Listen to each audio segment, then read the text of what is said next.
빌레몬서 1장의 말씀, 1장부터 25절까지의 말씀을 함께 읽겠습니다. 오늘 수요 예배에 참석하신 분들은 오늘 나가실 때 붙이시던지 아니면 다음 주 주일 나가서 오셔서 빌레몬서에다가 꼭 붙이시면 됩니다. 왜냐하면 빌레몬서가 1장으로 되어 있습니다. 오늘 다 읽으시는 거예요. 빌레몬서 1장 1절부터 25절의 말씀 함께 읽겠습니다. 그리스도 예수를 위하여 갇힌 자된 바울과 및 형제 디모데는 우리의 사랑을 받는 자요 동역자인 빌레몬과 자매 아피아와 우리와 함께 병사된 아키포와 내 집에 있는 교회에 편지하노니 하나님 우리 아버지와 주 예수 그리스도로부터 은혜와 평강이 너에게 있을지어다.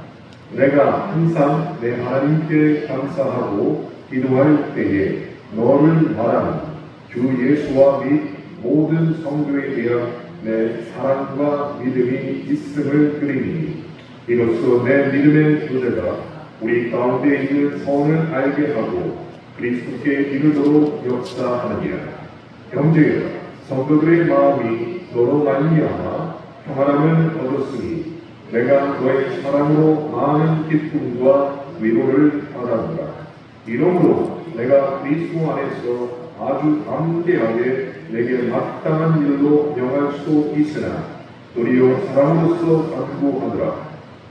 나이가 많은 나 바울은 지금 또 예수 그리스도를 위하여 갇힌 자 되어 갇힌 중에서 낳은 아들 오네시모를 위하여 내게 간구하노라.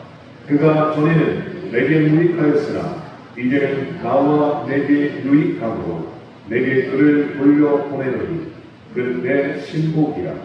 그를 내게 머물러 있게 하여 내 복음을 위하여 갇힌 중에서 내 대신 나를 섬기게 하고자 하나 다만 내 생각이 없이는 내가 아무것도 하기를 원하지 아니하노니 이는 너의 선한 일이 억지같이 되지 아니하고 자유로 되게 하려 함이라. 아마 그가 잠시 떠나게 된 것은 너로 하여금 그를 영원히 두게 함이니 이후로는 종과 같이 대하지 아니하고 종 이상으로 곧 사랑받는 형제로 둘지라. 내게 특별히 그러하거든 하물며 육신과 주 안에서 상관된 내게야. 그러므로 내가 나를 동역자로 알진대 그를 영접하기를 내게 하듯하고 그가 만일 내게 불의를 하였거나 내게 빚진 것이 있으면 그것을 내 앞으로 계산하라. 나 바울이 친필로 쓰노니 내가 갚으려니와 내가 이 외에 내 자신이 내게 빚진 것은 내가 말하지 아니하노라. 오 형제여, 나로 주 안에서 너로 말미암아 기쁨을 얻게 하고 내 마음이 그리스도 안에서 평안하게 하라. 나는 내가 순종할 것을 확신함으로 내게 써노니 내가 말한 것보다 더 행할 줄을 아노라. 오직 너는 나를 위하여 숙소를 마련하라. 너희 기도로 내가 너희에게 나아갈 수 있기를 바란다. 그리스도 예수 안에서 나와 함께 갇힌 자 에바브라와 또한 나의 동역자 마가, 아리스타고, 에마, 누가가 문안하느니라. 우리 주 예수 그리스도의 은혜가 너희 신령과 함께 있을지어다.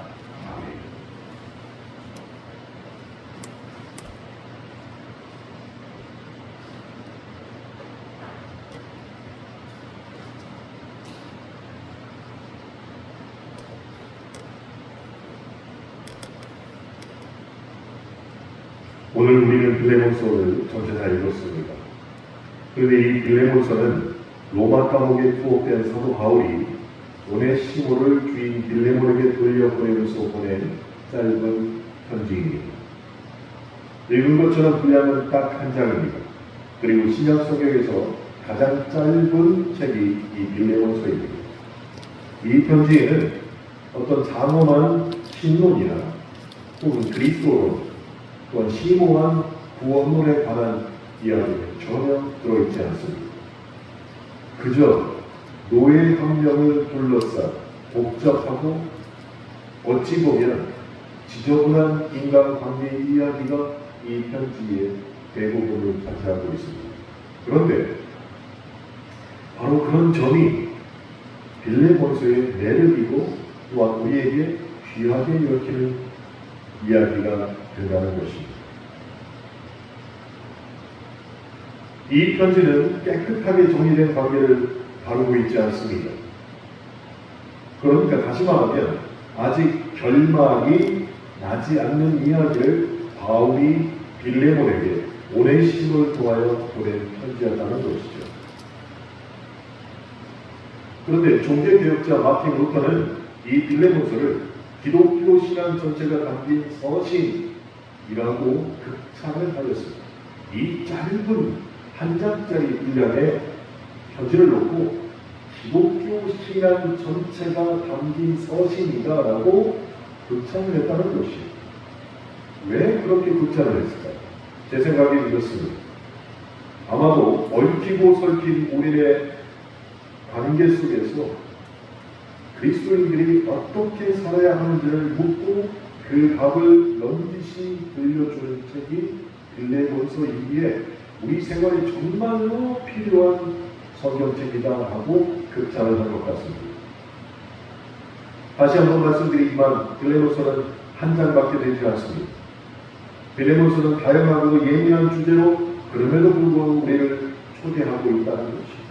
다양하고 예민한 주제를 이 짧은 한 장짜리 페이퍼에 담고 있습니다. 어떤 분들은 빌레몬서를 보면서 노예 해방, 용서와 화해, 형제의 그런 같은 주제로 빌레몬서를 읽어낼 수 있을 것입니다. 노예는 해방해야 되고 우리는 다 평등하다. 예, 그렇게 읽을 수도 있습니다. 실제적으로 역사를 바라보면 이 빌레몬서는 1세기 로마 제국의 노예적 사회적 배경을 다루고 있습니다. 노예가 합법화된 사회의 배경을 다루고 있다는 것이에요. 우리가 다 아는 것처럼 노예는 결코 생명을 존중받지 못합니다. 그러니까 노예는 주인의 소유 물건이나 재산으로 이 당시에는 취급됐다는 것이에요. 그래서 노예가 도망갔습니다. 그러다가 잡히면 노예의 이마에다가 대문자 F를 새깁니다. 이마에. 그렇게 낙인을 찍어요. 더불어서 도저히 용서가 안 되면 도망갔던 노예가 잡히면 십자가에다가 처형하기도 했습니다. 그런 운명일 수밖에 없었던 오네시모가 어떻게 된 이유는 모르겠지만 로마 감옥에 있는 바울을 만나게 된 것입니다. 오네시모가 바울을 만난 이후에 오네시모는 자유함을 얻었습니다. 복음을 통해서 진리를 알게 되고 자유함을 얻었습니다. 그런데 바울은 오네시모를 만나고 관계가 깊어짐에 따라서 딜레마에 빠지게 되었다는 것입니다. 법적으로는 오네시모를 주인에게 돌려보내야 한다는 사실을 알았습니다. 그런데 그렇게 하면 오네시모는 그 이마에다가 F라는 대문자의 낙인을 찍히거나 십자가의 처형을 당해야 했다는 것이었습니다. 그래서 바울이 오늘 우리가 함께 읽은 빌레몬서 1장 1절부터 3절에 이렇게 기록했습니다. 그리스도 예수를 위하여 갇힌 된 바울과 및 형제 디모데는 우리의 사랑을 받는 자의 동역자인 빌레몬과 자매 아피아와 우리와 함께 병사된 아키포와 내 집에 있는 교회에 편지하오니 하나님 우리 아버지와 주 예수 그리스도로부터 오는 은혜와 평강이 너희에게 있을지어다 하는 것이죠. 그런데 신약 성경에 기록되어 있는 바울의 다른 서신서들을 한번 읽어보시기 바랍니다. 다른 서신서들은 바울이 보통 자신을 사도라고 먼저 밝히고 있습니다. 그렇게 인사말을 시작하고 있습니다. 그런데 빌레몬서에서는 사도라는 말을 쓰지 않습니다. 뭐라고 썼습니까? 갇힌 자라고 쓰고 있다는 것입니다. 다른 서신서와 비교해 볼 때 이 빌레몬서는 사도의 권위가 아닌 사도 바울이 겸손으로 편지를 시작하고 있다는 것을 보게 된다는 것입니다. 심지어는 도망가다가 잡힐 수밖에 없었던 노예 오네시모, 그 사람과 자기를 동급으로 소개하고 있다는 것입니다. 그렇게 자기를 소개합니다. 빌레몬은 어떻게 소개하고 있습니까? 그를 사랑받는 동역자라고 부르고 있습니다. 그럼 이 1절부터 3절의 속뜻은 무엇이냐? 바울, 오네시모, 빌레몬이 모두 위아래가 아닌 평등한 관계라는 것을 밝히고 있는 속뜻이 있다는 것입니다. 바로 마찬가지고 오네시모도 마찬가지고 빌레몬도 우리는 주 안에서 평등한 관계이다 라고 말하고 있는 것입니다. 그런 다음에 범죄자 오네시모를 위해서 빌레몬과 그의 교회 가족들이 그리스도 예수 안에서 사랑으로 용서하고 품어달라고 진심 어린 이야기를 이제 시작하려 한다는 것입니다. 빌레몬서에서는 매우 특이한 점이 한 가지가 있습니다. 빌레몬서의 주인공이 누구일까요? 바울일 수도 있고 빌레몬일 수도 있고 오네시모일 수도 있습니다. 그런데 그 중에서 오네시모를 주인공으로 우리가 생각한다면 이 책에서는 오네시모의 목소리가 단 한 번도 들리지 않는다는 것입니다.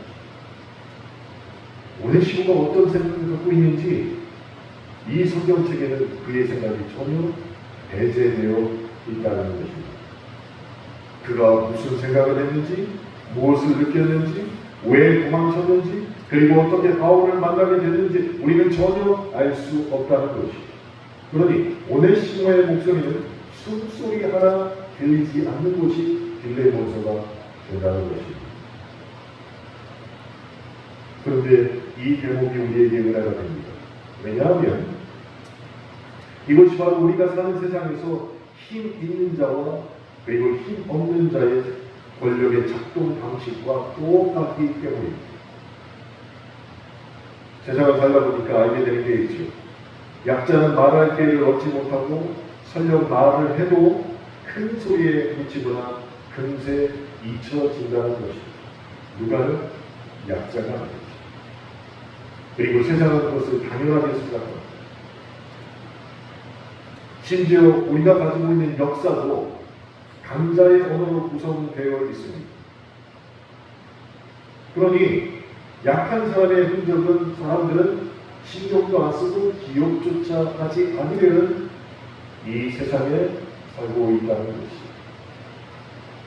마찬가지로 빌레몬서도 똑같은 방식으로 기록하고 있다는 것이에요.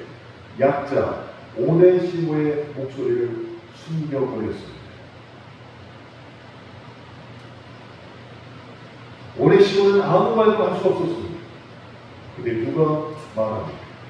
바울이 오네시모의 목소리를 살려내어 자신의 목소리로 말하고 있다는 것입니다.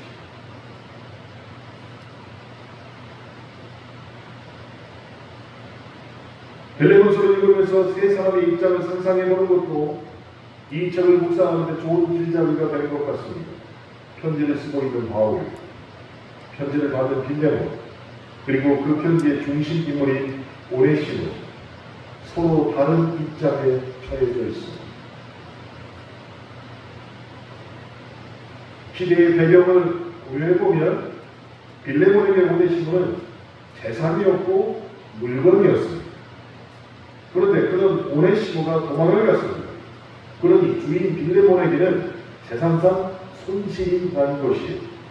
그래서 반드시 그를 잡아다가 처벌을 해야 합니다. 그래야지 다른 종들이 도망가지 못하는 것이죠. 그러니 주인 입장에서 한번 생각해 보십시오. 다시 만나기만 해봐. 내가 너를 가만두나 보자. 이를 갈 것입니다. 이 점을 바울도 알고 있었다는 것입니다. 그래서 본문 11절에서 바울이 뭐라고 얘기하냐, 그가 전에는 무익하였으나 오네시모가 너에게는 무익한 사람이었다라고 빌레몬의 입장에 고개를 끄덕여 준다는 것입니다. 그런데 그 다음에 어떻게 변합니까? 이제 너는 이렇게 생각을 바꿔야 된다. 오네시모는 나에게는 유익한 존재, 너에게는 무익한 존재였으나 나에게는 유익한 존재이다라고 말하고 있다는 것입니다. 12절에서는 오네시모를 내 신복이라고 부르고 있습니다. 내 신복이라는 단어의 헬라어 원문을 보니까 이건 정말 나와 똑같은 사람이라는 것이에요. 왜냐? 내 창자, 나의 대장, 이 뜻이 내 신복이라는 뜻입니다. 저 사람은 내 신복이야, 저 사람이 내 창자야, 저 사람이 내 내장이야 라고 말하는 것입니다. 그만큼 바울에게 오네시모는 자기 몸의 일부이고 10절에서 본 것처럼 내가 갇힌 중 나는 아들이다 라고 표현할 정도로 바울에게 굉장히 유익한 사람이 오네시모가 되었다는 것입니다. 그러니 바울이 오네시모를 대하는 무게감을 우리는 이 단어를 통해서 느낄 수 있다는 것입니다. 자, 오네시모 같은 사람이 바울에게는 또 한 사람이 있었습니다. 누구일까요? 바울의 입에서 나오는 이름 중에 하나가 오네시모가 가지고 있었던 이름의 무게만큼 아주 무거운 사람이 또 하나 있었습니다. 누구일까요? 디모데입니다. 바울이 그리고 자랑했던 믿음의 아들 디모데가 오네시모를 떠오르게 하고 오네시모의 이름을 들으면 디모데를 떠올리게 한다는 것이에요. 다른 말로 하면 지금 바울에게는 디모데와 오네시모가 거의 동급으로 중요한 사람이 되었다라는 것을 빌레몬에게 설명하고 있는 것입니다.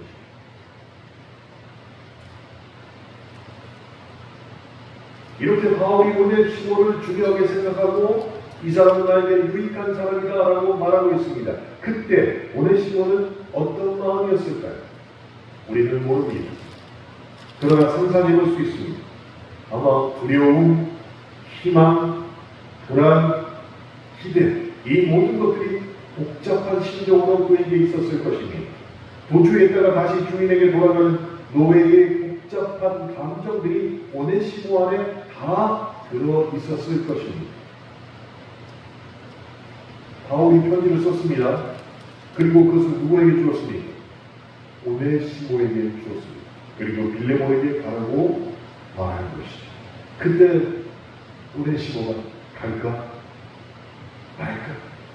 아, 내가 정말 가도 되나? 아마 수없이 갈등했을 것입니다. 여러분, 내가 바울이라, 내가 빌레몬이라, 내가 오네시모라 어떻게 했을까 하면서 이 편지를 다시 읽어보시면 아마 마음이 졸이고 한 절 한 절마다 나의 마음이 그들과 동화된다는 것을 느끼게 될 것입니다. 그래서 저도 다시 읽어보고 또 읽어봤습니다. 내가 바울이라면 과연 오네시모를 빌레몬에게 보냈을까? 그러지 못했을 것 같아요. 빌레몬에게 야, 나는 오네시모의 이름을 빌레몬에게는 요만큼도 꺼내지 않았을 것 같아요. 괜히 오네시모에게 꺼냈다가 빌레몬과의 관계도 뒤틀릴까봐 오히려 숨기고 싶은 생각이 더 강했을 것 같습니다. 그런데 바울은 이 껄끄러운 만남, 그 껄끄러운 관계를 은폐하지 않았다는 것입니다. 이게 우리와 다른 점입니다. 오히려 정면으로 이 문제를 다루고 있었습니다. 그리고는 그 해법을 본문 17절, 18절에 말씀하고 있습니다. 내가 나를 동역자로 할 텐데 그를 영접하기를 내게 하겠다고 그가 만일 내게 불의를 하였거나 내게 빚진 것이 있으면 그것을 내 앞으로 계산하라. 이렇게 말했다는 것이요. 쉽게 말해서 오네시모를 받아들이는 것이 곧 나를 받아들이는 것이다 라고 빌레몬에게 말하는 것입니다. 그러니까 오네시모를 만난 이후에 딜레마에 빠졌던 바울이 이제는 그 딜레마를 빌레몬에게 떠넘긴 것이, 이제 빌레몬이 딜레마에 빠집니다. 오네시모를 볼 때마다 바울을 봐야 하고, 바울을 생각하고 만날 때마다 오네시모를 떠올려야 됩니다. 그러다 보니까 바울과 오네시모를 분리할 수 없게 된다는 것을 빌레몬이 알게 된 것입니다. 이 편지를 바라보는 빌레몬이 과연 어떤 결정을 했을까? 바울과 인연을 끊었겠습니까? 만약 여러분이 빌레몬이라면 이 편지를 받고 나서 어떤 결정을 하시겠습니까?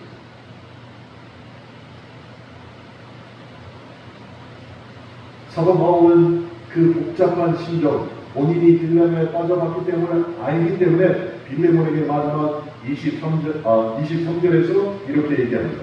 그리스도 예수 안에서 나와 함께 갇힌 자 에바브라와 또한 나의 동역자 마가, 아리스다고, 데마, 누가가 문안하느니라. 여러분 읽기에는 이게 그냥 문안 인사로 보일 수 있을 것입니다. 근데 이것은 바울이 빌레몬에게 너 내 말 꼭 들어가고 마지막에 강조점을 찍은 말이에요. 왜 그러냐? 이 23절에 나오는 이름 중에 에바브라 때문에 그렇습니다. 에바브라가 누구냐면 빌레몬이 몸담고 있는 골로새 교회를 창립한 핵심 인물이기 때문에 그렇습니다. 누가요? 에바브라.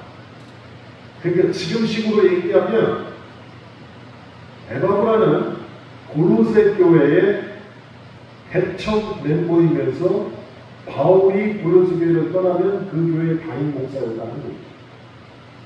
에바브라. 그런데 바울이 23절에서 에바브라를 지금 뭐라고 소개하고 있냐면 나와 함께 갇힌 자라고 소개하고 있다는 것이에요. 그러니까 바울과 골로새 교회의 담임 목사였던 에바브라가 지금 동일하게 로마에 있는 감옥에 수감되어 있다는 것이에요. 아니면 최소한 복음의 사역을 공유하면서 같은 마음으로 긴밀하게 바울과 에바브라가 교류하고 있다는 것을 암시하는 말이 되는 것입니다. 그러니 내가 너에게 편지를 보냈지만 그것은 나하고 오네시모하고 빌레몬 셋만 아는 사람이 아니라 니네 교회 담임 목사도 알고 있다. 응?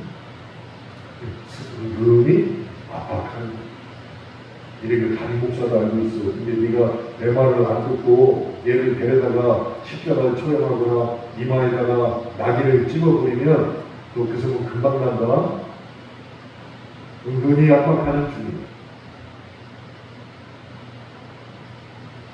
압박의 말씀을 드리지 않습니다.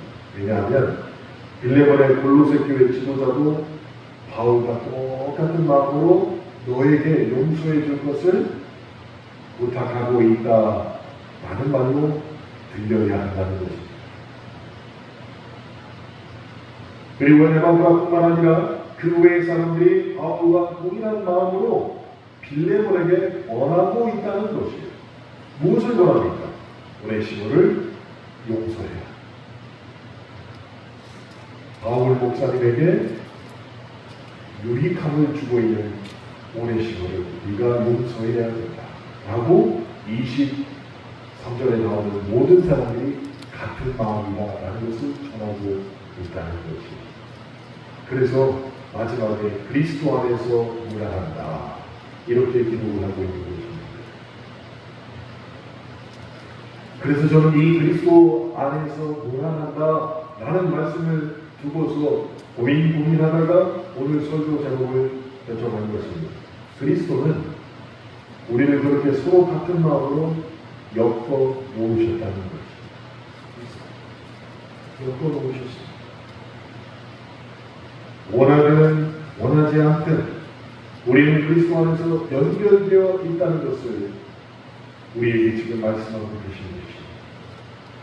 그리고 성경은 그것을 교회라고 부른다는 것입니다. 그리스도 안에서 교회가 되면 입으로 아멘하고 서로 고개만 끄덕이는 것으로 절대로 끝나지 않는다는 것이에요. 서로가 다 연결되어 있다는 것이에요. 그래서 나의 아픔을 저 사람도 느끼고 저 사람의 고민을 기도 가운데 내가 느낄 수 있도록 다 연결되어 있는 것이 교회가 되어야 한다는 것입니다. 그래서 이전과는 다른 가치관을 가지고 사람을 대하고 그리고 성도들을 대해야 한다는 것입니다. 16절에 그런 목소리가 들립니다. 이후로는 종과 같이 아니하고 종 이상으로 곧 사랑받는 형제로 둘자라 내게 특별히 그러하거든 하물며 육신과 주 안에서 상관된 내게야 하고 우리가 다 그리스도 안에서 연결되어 있다라는 것을 말씀하고 있다는 것이에요. 그런데 빌레몬에게 이런 말은 쉬운 말이 아니라는 것입니다. 왜냐하면 내 유익과 내 이익이 걸려있기 때문에 내 유익과 내 이익이 걸려있기 때문에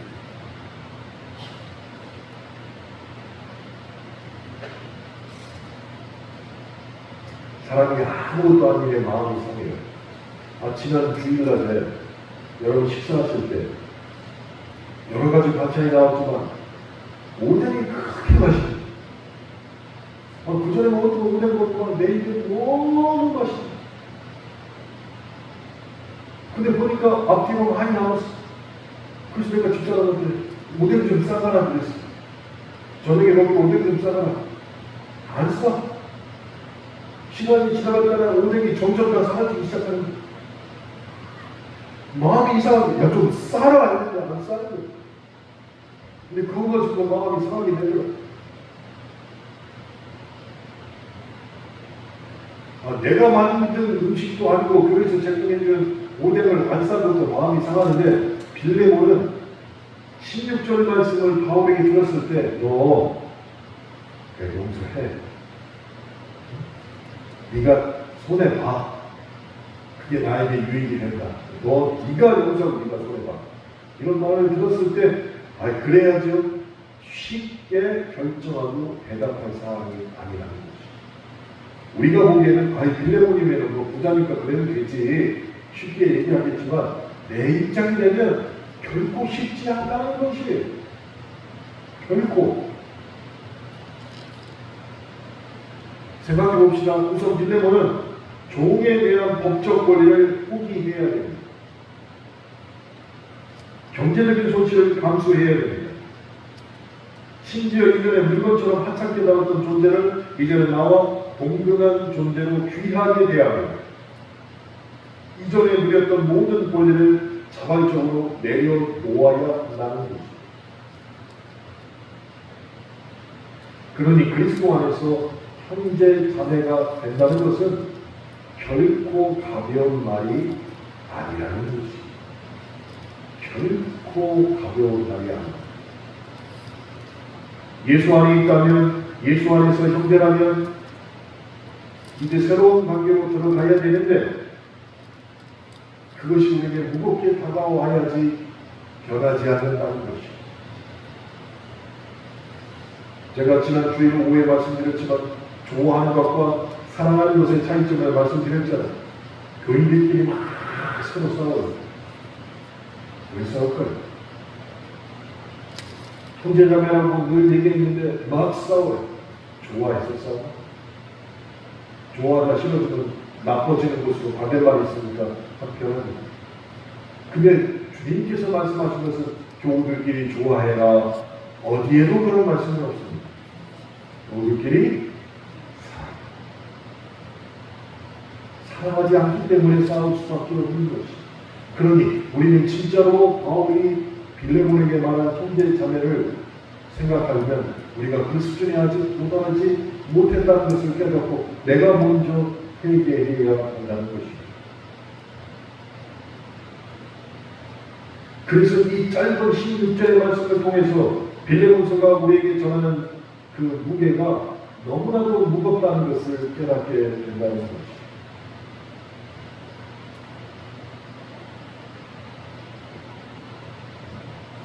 그리스도인의 자유라는 1520년에 발간된 마틴 루터의 책이 있습니다. 그런데 그 책의 첫 구절이 이렇게 시작됩니다. 그리스도인은 모든 만물의 주인인 동시에 모든 만물을 섬기는 종이다. 책의 첫 구절이 이렇게 시작된다는 것이. 왜 마틴 루터는 그리스도인의 자유라는 책에서 그 첫 구절을 이렇게 썼을까요? 그리스도인에게 주어지는 자유는 특권을 주장하는 것이 아니라 특권을 내려놓을 수 있는 능력이기 때문에 그렇습니다. 특권을 먼저 내려놓아야 됩니다. 소유를 만들기 위해서 움켜쥐는 손이 아니라 존재를 빚기 위한 펼치는 손이 되어야 하기에 이런 말을 첫 구절로 썼습니다. 그렇게 그리스도인의 능력, 교회의 능력은 언제나 어느 곳에서나 높아지는 것이 아니라 낮아지며 섬기고 약하고 가난한 이를 지지하고 세우는 자리에서 더욱 빛나게 됨을 알기에 첫 구절을 그렇게 썼던 것입니다. 바울도 마틴 루터의 생각과 거의 유사할 것 같습니다. 본문 2절에서 바울은 빌레몬에게 한 사람, 빌레몬이라는 한 사람에게 편지를 쓰고 있지 않았다는 것이. 물론 수치 있는 빌레몬입니다. 그런데 2절에서 보니까 여러 사람의 이야기가 나옵니다. 동역자 빌레몬과 자매 아비아와 아키포와 내 집에 있는 교회에게 보낸다라고 명시하고 있다는 것입니다. 물론 최종적으로 그 편지를 수치할 사람은 빌레몬이 맞습니다. 근데 바울은 빌레몬에게만 주변되는 이 편지를 본문 2절에서 아비아와 아키포와 내 집에 있는 교회에게도 다 읽게 하라. 왜 이렇게 썼다는 것이 이 비밀스러운 내용.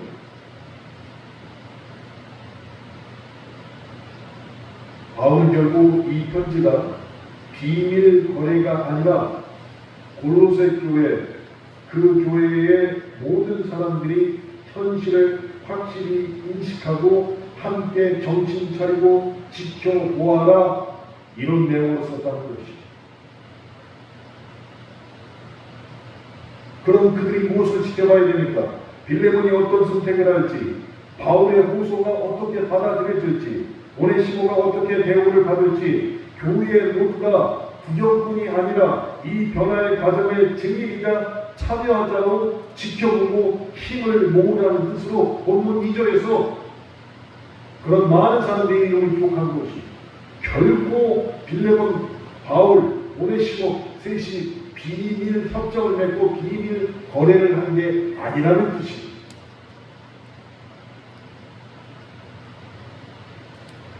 그런데 이 편지를 통해서 제일 많이 타격을 받는 사람이 누굴까요? 제 생각은 오네시모입니다. 왜냐하면 오네시모의 과거를 모르는 척하고 덮어두는 게 아니라 오히려 그 반대, 다 까발리는 것입니다. 모르고 있던 사람들도 있었습니다. 근데 오네시모가 어떤 사람이라고? 빌레몬의 종이었는데 도망갔다 바울을 만났는데 이제 그가 십자가에 죽던지 낙인을 찍혀야 했었는데 바울이 아니다, 그러지 마라, 나의 유익한 사람이니까 네가 먼저 빌레몬이니까 다 포기하고 귀중한 상대로 여기라, 이렇게 보낼 때 오네시모가 처음에는 도망자였대, 노예였대, 다 까발린 것이. 그렇게 바울은 이 짧은 편지를 통해서 오네시모의 과오를 숨기지 않고 오히려 다 드러냈다는 것이. 그래서 골로새 교회 교인들은 오네시모의 과오를 낱낱이 알게 된다는 것이. 여러분, 교회 충성하는 사람이 갑자기 안 나와요. 그리고 가서 목사한테 전화합니다. 저 다른 교회로 갑니다. 이유를 모르겠어요. 나중에 알고 보면 먼저 하면 자신의 과거가 드러나거든요. 그 전 교회에서 뭘 했는지, 젊었을 때 뭐 했는지 아무도 교회를 모르고 있다가 그게 드러나면 대부분 떠나고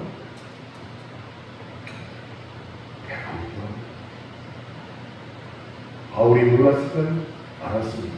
그런데 오네시모의 모든 일들을 다 알게 했다는 것이죠.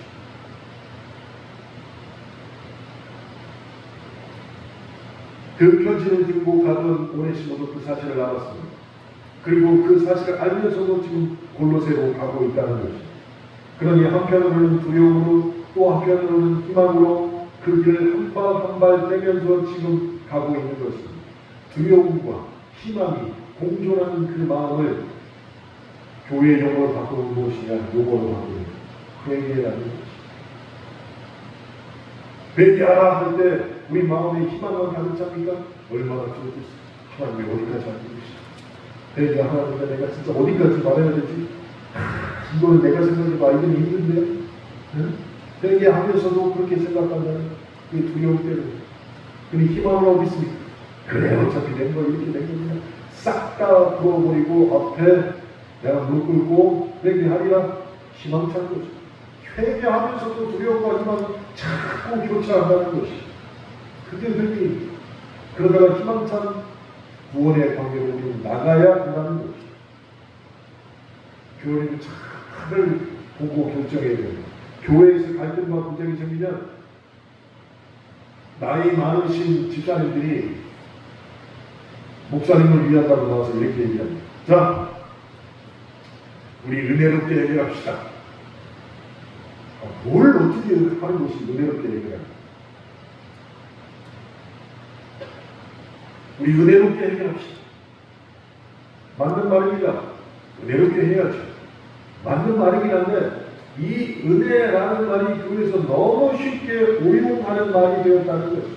뭐든 다 은혜롭게 분란을 만들지 말라는 뜻으로 쓰인다는 것이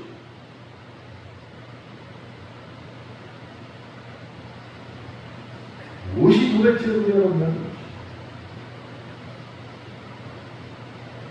제가 대학원 다닐 때 칭의론 수업을 들었습니다. 칭의론.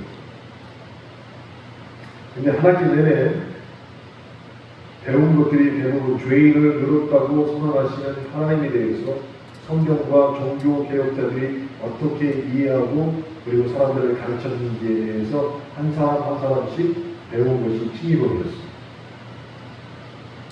그리고 수업을 종강할 때 뭐 다 아시는 것처럼 기말고사를 보게 되잖아요. 근데 그때 대구에서 올라온 저희 동기 한 사람이 손을 번쩍 들고 이렇게 얘기했습니다. 교수님, 이번 학기 우리가 하나님 은혜만이 죄인을 의롭게 만든다는 것을 교수님에게 잘 배웠습니다. 그러니까 우리 교수님도 우리에게 은혜를 베푸셔서 기말고사라는 시험을 면제해 주시기를 바랍니다. 이렇게 얘기를 한 거예요. 그러니까 애들도 막 박수 주고 그때 우리 교수님께서 이렇게 얘기하셨습니다. 너희들이 한 학기 내내 칭의론을 배웠는데 칭의론을 배우면서 우리가 깨달은 게 무엇이냐? 우리는 의인인 동시에 죄인이다. 그리고 우리는 침례받아 은혜로 살아가는 하늘 백성이지만 동시에 이 땅에 발을 딛고 사는 존재이다. 그러니 주님께서 우리에게 두 종류의 인물을 주셨는데 하늘 백성의 은혜를 감사하고 땅의 백성으로서 법과 질서를 지키라고 주님이 우리를 이 땅에 살게 하셨다. 그러니까 이번 학기에 배운 칭의론의 세부 항목인 그 두 왕국설에 대해서 우리는 시험을 보는 것이 마땅하다. 써라 해가지고 결국 시험을 봤어요. 하나님의 은혜에 대해서 배웠는데 그 은혜가 너무 감사하니까 교수님도 은혜를 베풀라는 얘기예요. 그게 뭐냐? 시험을 없게 해달라는 얘기예요. 결국 시험을 봤습니다. 신학생들도 그렇게 얘기한다는 것이죠. 이것에 대해서 신의 양심이라고 불리는 디트리히 보네토 목사님이 뭐라고 지적하셨냐면 그런 교인들, 그런 교회의 태도를 값싼 은혜라고 경고하셨다는 것이죠. 값싼 은혜. 그러면서 값싼 은혜를 어떻게 구술하시고 정의하셨느냐? 값싼 은혜는 회개 없는 죄 사함이며 제자도 없는 은혜이다. 값비싼 은혜는 보화를 위해 모든 것을 파는 것인데 값싼 은혜는 죄사함도 없고 제자도 따르지 않는다는 것. 많은 사람들이 값비싼 은혜는 내가 대가를 치러야 되니까 치러하고 무조건 그냥 주시는 값싼 은혜만을 향해서 나아간다는 것이에요.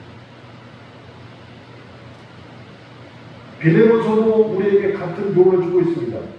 한 사람의 변화는 공동체 전체의 변화를 요구한다는 것이죠. 빌레몬만 변해서도 일이 되지 않습니다. 골로새 모든 교인들이 그 사실을 다 알고 빌레몬이 어떻게 변하는가를 보고 칭찬해주고 격려해줘야만이 그가 진심으로 변한다는 것이에요. 오네시모도 마찬가지였습니다. 그러니 은혜롭게 빨리 용서하고 넘어가자, 이 말은 사람을 치유하는 게 아니라 사건을 은폐한다는 것이죠. 그것이 값싼 은혜입니다. 그래서 오늘 본문 18절에서 사도 바울이 뭐라고 말씀하셨냐면, 그가 만일 내게 불의를 하였거나 내게 빚진 것이 있으면 그것을 내 앞으로 계산하라 하고 말하는 것입니다. 바울이 오네시모를 위해서 대신 갚아주겠다라고 말하는 것입니다.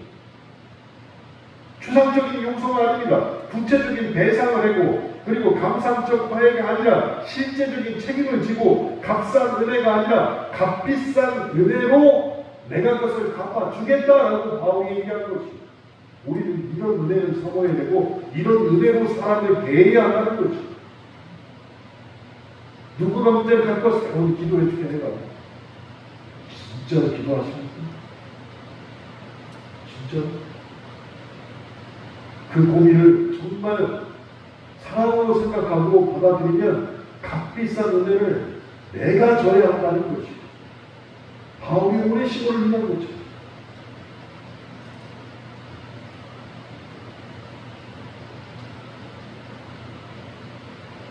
그래서 빌레몬서는 그리스도 안에서 우리의 운명이 서로 얽혀 있다라는 이 진리를 강조한다는 것이죠.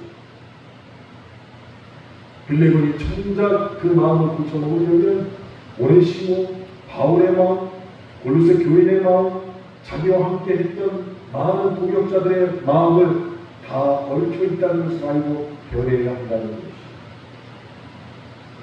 그래서 빌레몬은 오네시모 없이 온전할 수 없고, 오네시모는 빌레몬 없이 자유로울 수 없으며, 바울은 이후에 화해 없이 기쁨을 얻을 수 없다는 것을 우리가 다 연결되어 있기에 이 세 가지를 동시에 이루어야 한다는 것을 사도 바울이 이야기하고 있다는 것입니다.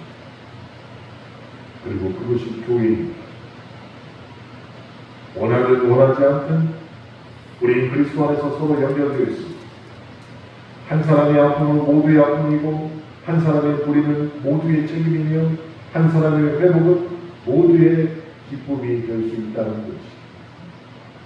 그러므로 진정한 화해는 진실을 직면한 용기, 그리고 특권을 포기한 자유, 함께 아파할 연대, 기다릴 줄 아는 인내, 이 모든 것을 우리에게 요구하고 있다는 것입니다.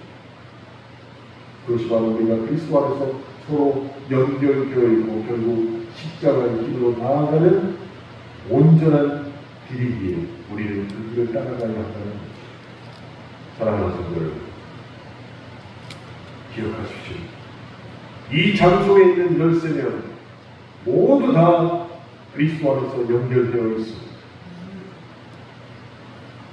이 땅의 모든 교회가 그리스도의 길을 함께 걸어가며 함께 아파하고 함께 치유되는 복된 교회 공동체가 되기 위해서 교회는 교회들끼리 또 연결되어 있음을 알고 그 일을 해야 할 줄로 믿습니다.